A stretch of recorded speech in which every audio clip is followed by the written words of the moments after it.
హిందీలోనూ చదువుకోవచ్చు, సంస్కృతంలో చదువుకోవచ్చు, ఇంగ్లీష్లో కూడా చదువుకోవచ్చు. ఖచ్చితంగా ఇటువంటి లెర్నింగ్స్ ఏవైతే ఉంటాయో they are going to be helpful. And ఒక ఇంట్రెస్టింగ్ స్టోరీ చెప్తాను. ఒక 4 years క్రితము ఒక రెప్యూటెడ్ టీవీ ఛానల్ వాళ్ళు ఒక డిస్కషన్ కమ్ డిబేట్ కోసం అని నన్ను పిలిచారు. ఆ డిస్కషన్లో ఆ రోజు యాంకర్ ఎంచుకున్న ఒక వెరీ కరేజియస్ టాపిక్ ఏమిటి అని అంటే, ఆ సంవత్సరంలో రిలీజ్ అయిన ఒక ఆర్టికల్. ఓకే. ఈ ఆర్టికల్ ఇంటర్నేషనల్ జర్నల్ ఆఫ్ ఎండోక్రైనాలజీలో పబ్లిష్ అయింది. So International journal of Endocrinology అంటే it's a very big journal, right? అయితే diabetes, yes, hormones, thyroid, diabetes ఇటువంటి కండిషన్స్ కి సంబంధించింది ఎండోక్రైనాలజీ.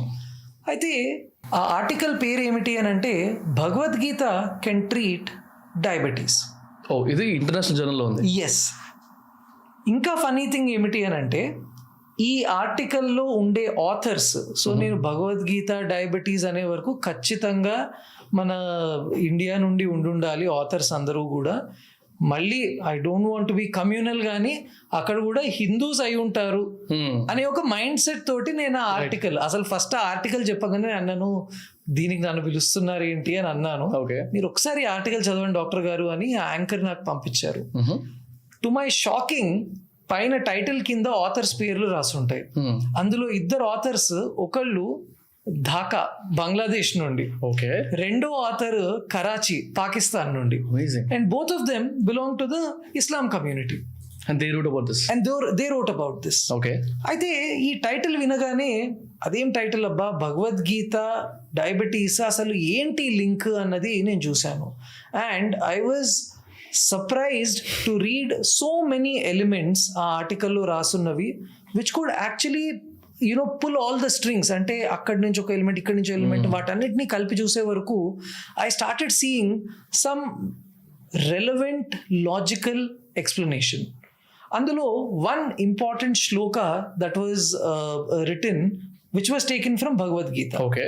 సో ఈ ఆర్టికల్ చదువుతూ ఉంటే there were so many amazing things that I understood. And అందులోంచి one thing that I want to share today, అది భగవద్గీత నుండి ఒక శ్లోకం. ఓకే. సో ఆ శ్లోకం, ఎస్, ఓకే, సో ఆ శ్లోకం ఏమిటి అని అంటే, సీదంతి మమ గాత్రాని ముఖం చ పరిశుష్యతే వేపతుష్య శరీరినే రోమహర్షశ్చ జయతే త్వక్చైవ పరిదహ్యతే. అయితే ఈ శ్లోకం మనకి ఎక్స్ప్లెయిన్ చేసేది ఏమిటి అని అంటే, అర్జునుడు యుద్ధంలో నించునున్నప్పుడు తన ఆపోజిట్లో తన బ్రదర్స్, తన రిలేటివ్స్ ఉన్నారు, వాళ్ళని ఇప్పుడు నేను ఎలా చంపాలి అనే ఒక ఆలోచన వచ్చే వరకు తన బాడీలో డిఫరెంట్ చేంజెస్ అన్నవి జరుగుతాయి. ఓకే. సో ఈ శ్లోకం యొక్క అర్థం ఏమిటి అని అంటే, అర్జునుడిలో జరుగుతున్న చేంజెస్ విచ్ ఆర్, కొద్దిగా డిజీగా ఫీల్ అవుతున్నాడంట, స్టెబిలిటీ లేదు, అక్కడ రథం మీద నించున్నాడు కానీ కొద్దిగా కళ్ళు తిరిగినట్టు అనిపిస్తున్నాయి. అట్లనే చర్మం అంతా మండుతోందంట, చేతులు చల్లబడిపోతున్నాయి, చెమటలు పడుతున్నాయి, విల్లును సరిగ్గా పట్టుకోలేకపోతున్నాడు, గొంతు నోరు ఎండిపోతున్నాయి, గుండె కొద్దిగా వేగంగా కొట్టుకుంటోంది. ఇప్పుడు ఈ శ్లోకంలో ఉండే అర్జునుడిలో జరుగుతున్న ఈ మార్పు చేర్పులన్నీ మా సైకాట్రీ పుస్తకంలో యాంగ్జైటీ డిసార్డర్ కింద రాసుండే సిమ్టమ్స్ అన్ని. ఈ గుండె కొట్టుకోవడాన్ని పాల్పిటేషన్స్ అంటాము, ఈ చర్మంలో జరుగుతున్న చేంజెస్ని టింగ్లింగ్ సెన్సేషన్స్ అంటాము, హాట్ ఫ్లషెస్ అంటాము, అట్లానే గొంతు నోరు ఆరిపోవడాన్ని dryness in the mouth, dryness in the throat అంటాము, కొద్దిగా స్టెబిలిటీ తప్పుతోంది అన్నదాన్ని డిజీనెస్ అంటాము. రైట్.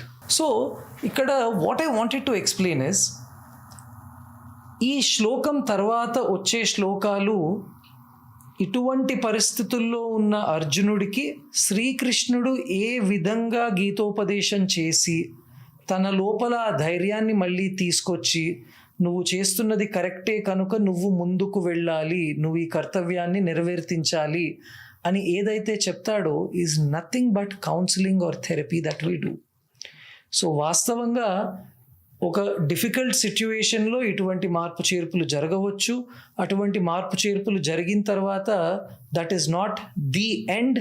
అక్కడి నుంచి ఒక మనిషి కోలుకొని బయటికి వచ్చి ఒక యుద్ధాన్ని కూడా గెలవగలడు అనే ధైర్యాన్ని ఒక భగవద్గీత లాంటి పుస్తకం ఆల్రెడీ ఇచ్చింది.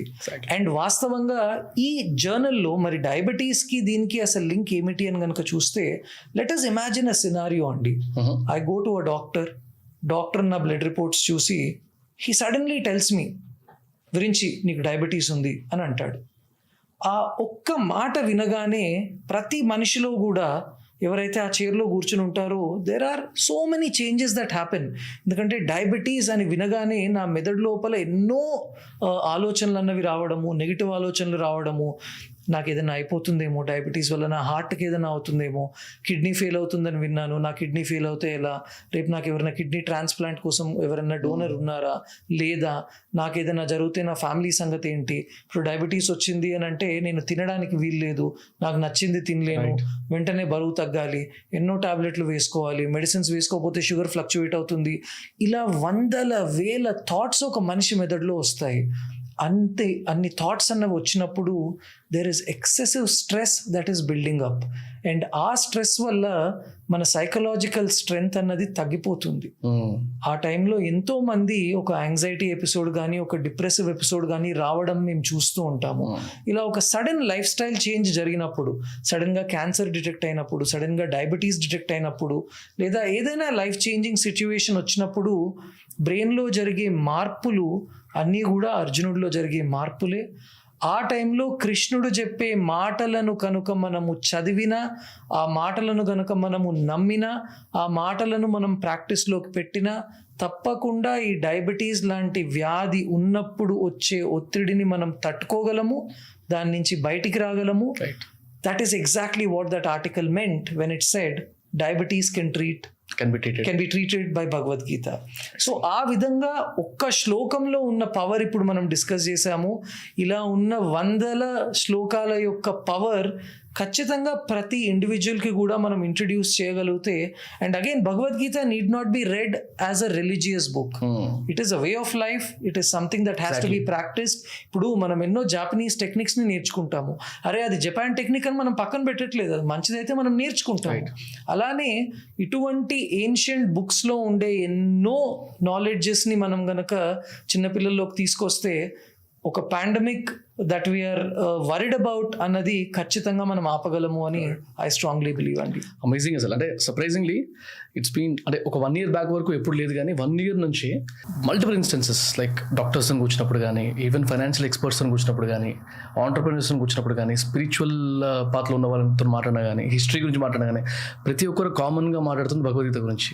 అట్లీస్ట్ నాతోనే they been advising me to actually read that or go through that, అసలు అర్థం చేసుకోండి అనేసి. మొన్న సమ్మరీ కూడా చూశాను. Definitely I can understand what you mean.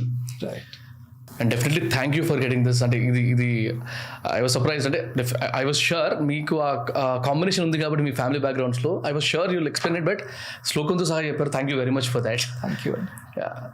Also రీసెర్చ్లో ఇంకొక షాకింగ్ ఆర్ ఇంట్రెస్టింగ్ థింగ్ ఒకటి అర్థమైంది నాకు. ఒక పాడ్కాస్ట్ చూస్తున్నాను అనమాట. Neuroscientist doctor Tara Swart, sorry if I'm pronouncing it wrong, తను మాట్లాడేటప్పుడు she mentions that there are studies which say that ఒక 14 days అంటే ఏ డంబుల్స్ వాడకుండా, ఎలాంటి ఎక్విప్మెంట్ వాడకుండా కూర్చొని థింక్ చేస్తూ మేనిఫెస్ట్ చేసుకున్నా కూడా you can build your muscle. I was like, how can someone build there muscle with just thinking? Is it possible? It's like అదే ఇదేంద్ర బాబు, నేను ఎక్కడ లేదు ఇట్లాంటిది.